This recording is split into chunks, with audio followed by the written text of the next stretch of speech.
Salut tout le monde, Agrimoc pour wicoandco.fr et on se retrouve aujourd'hui pour le test des protège écrans pour le Wico Darkside de protectecran.com. Donc on se retrouve avec une version anti-réflexe qui est anciennement la version mat et ainsi que la version cristal qui elle n'a pas changé de nom. Donc on se retrouve avec les deux produits comme pour le Sync 5 que j'avais testé dans une précédente vidéo. Et je vais vous lire tout de suite la petite notice. Donc placez-vous dans un lieu tranquille, sans courant d'air et sans éléments parasites. Nettoyez très soigneusement la surface de l'écran avec la lingette. Si la surface est très grasse, appliquez un tout petit peu de produit nettoyant, à base d'alcool si possible. Conseil, afin de récupérer tous les micro-résidus, vous pouvez glisser un morceau d'adhésif sur la surface de l'écran. Enlevez doucement la pellicule numéro 1. Posez délicatement votre film de protection d'un bord vers l'autre. Chassez les bulles à l'aide d'un plastique rigide, exemple carte bancaire, qu'il vaut mieux envelopper avec la lingette pour éviter les rayures. Enlevez doucement la pellicule numéro 2, bravo, votre écran est pleinement protégé. Alors on va commencer tout de suite avec la version cristal. On a un petit chiffon microfibre livré avec pour nettoyer l'écran. Alors je vais tous sortir ça de la pochette.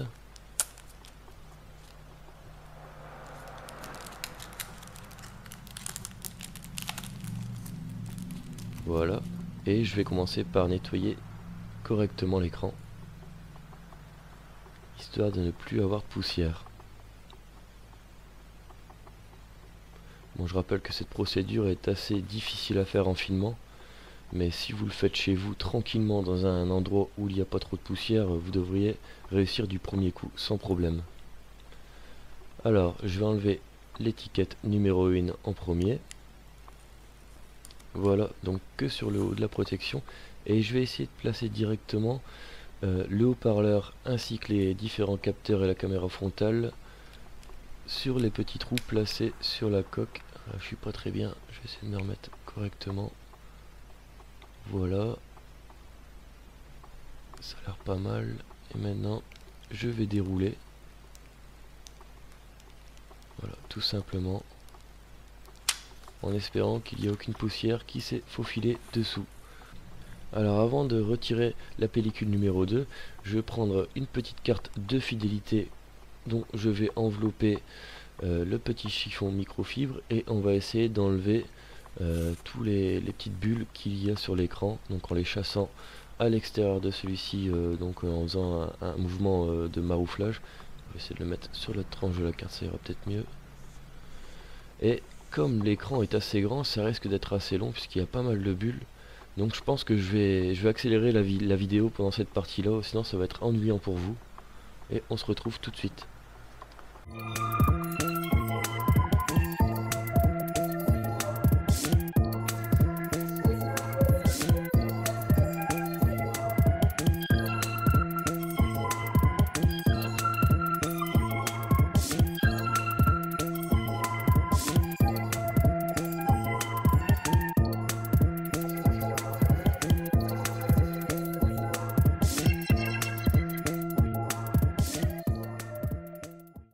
Voilà, j'ai quasiment enlevé toutes les petites bulles.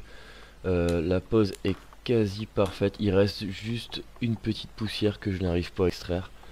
Encore une fois, je suis pas dans le meilleur endroit pour réaliser cette vidéo. En même temps, je me vois mal faire ça dans ma salle de bain. Et voilà, on voit que l'écran est parfaitement fonctionnel directement. Si on passe un bon coup de chiffon dessus, ça accroche pas. Et voilà la petite poussière que je n'arrive pas à enlever. Bon, c'est vraiment léger. Et comme vous pouvez le voir, le protège-écran ne prend pas entièrement la surface de l'écran. Il reste un petit millimètre et demi tout autour de ce protège-écran. C'est dû au fait que l'écran est un peu bombé, incurvé. Donc si on mettrait un protège-écran qui remplirait entièrement cette surface, celui-ci se décollerait au bout de quelques minutes seulement. Par contre, en contrepartie, vous avez une pose un peu plus facile puisque vous avez une marge d'erreur d'environ 1,5 mm de chaque côté, ce qui fait que vous aurez moins de risque de bulles sur le bord des protège-écrans.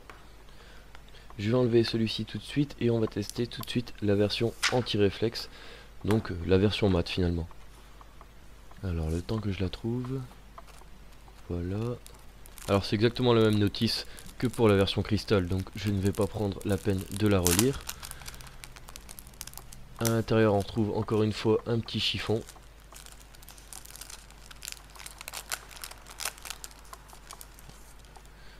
Voilà, je l'ai sorti. Je vais sortir le chiffon.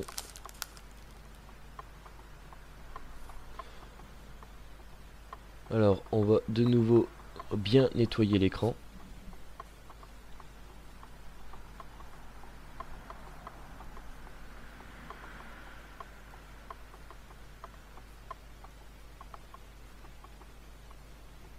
Voilà, ça a l'air pas mal. Il y a encore 2-3 traces. Ah, j'ai de la poussière. Voilà, je vais réessuyer vite fait l'écran pour pas prendre de risque de laisser une seule poussière. Et on va procéder à la pose du protège-écran. Donc sur celui-ci, vous voyez, vous avez qu'une languette. Donc c'est une particularité des versions mat. C'est un peu plus facile à poser normalement. Alors comme pour la version cristal, j'enlève la partie haute, je le positionne bien.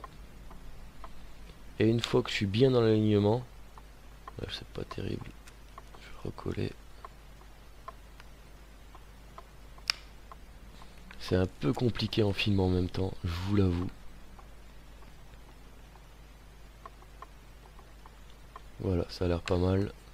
Et on va dérouler jusqu'au bord de l'écran. Voilà. Et maintenant c'est reparti pour renlever les bulles. Alors comme ça va être très long aussi, je vais aussi accélérer la vidéo. Et on se retrouve tout de suite pour voir le résultat.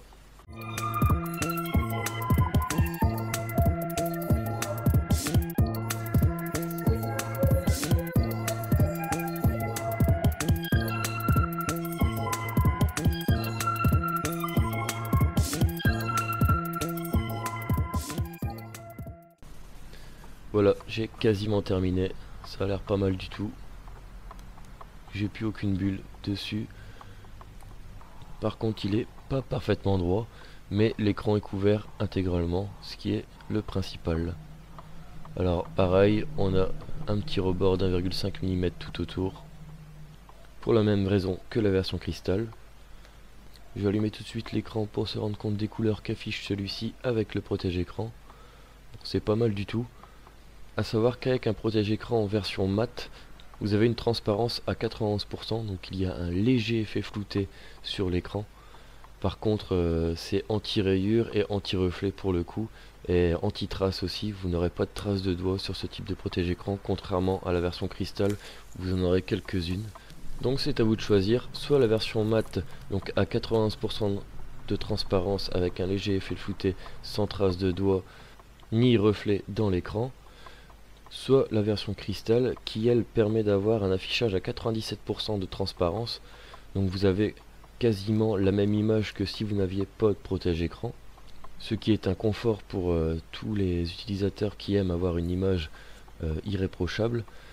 Par contre vous aurez un reflet dans l'écran, quelques petites traces de doigts, ainsi que la probabilité que le protège-écran se raye un peu plus facilement que la version mat. Donc voilà, c'est à vous de faire le choix. C'est un produit qui coûte 3,39 € en version cristal et 3,99 € en version mat. C'est disponible sur protectecran.com et je rappelle que sur ce site, à partir de 2 produits achetés, vous avez les frais de port offerts. Donc à la limite prenez-en 2, comme ça si vous en foirez un, vous avez la possibilité de le changer directement. À la limite vous pouvez aussi prendre les 2 versions, histoire d'essayer. Voilà, j'espère que cette vidéo en aura aidé certains à faire leur choix vis-à-vis de leur protège-écran. N'hésitez pas à vous abonner à ma chaîne YouTube ainsi qu'à me suivre sur les différents réseaux sociaux. En attendant, moi je vous dis à très bientôt pour de prochaines vidéos. Ciao!